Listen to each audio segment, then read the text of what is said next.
તો hello friends, આપણે બનાવશું આજે ફરાળી ખીચડી મોરૈયાની. તો મેં અહીંયા ઘી નાખ્યું છે 2 ચમચી, જીરું નાખી અને મેં અહીંયા બટેકું, 1 ટમેટું અને 2 મરચાંની પેસ્ટ નાખી દીધી છે. તો હવે તેને મિક્સ કરી લઈશું.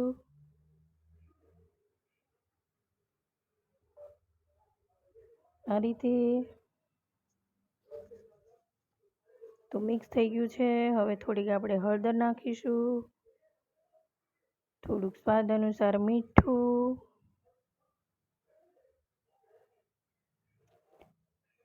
થોડુંક ધાણા જીરું,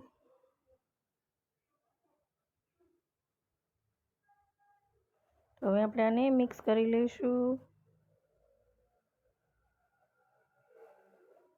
થોડીક વાર કૂક થવા દઈશું. હવે આપણે આમાં પાણી 1 ગ્લાસ નાખી દઈશું.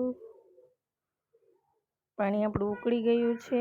તો હવે આપણે મોરૈયો નાખી દઈશું અને બંધ કરી અને 2 વિસલ કરી લઈશું. તો આપણી 2 વિસલ થઈ ગઈ છે. તો હવે આપણે ચેક કરી લઈશું. તો આપણી મોરૈયાની ખીચડી તૈયાર છે.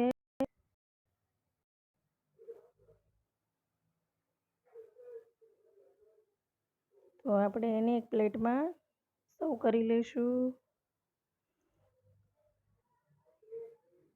જોતાં જ ખાવાની મજા આવે એવી બની ગઈ છે. My channel subscribe.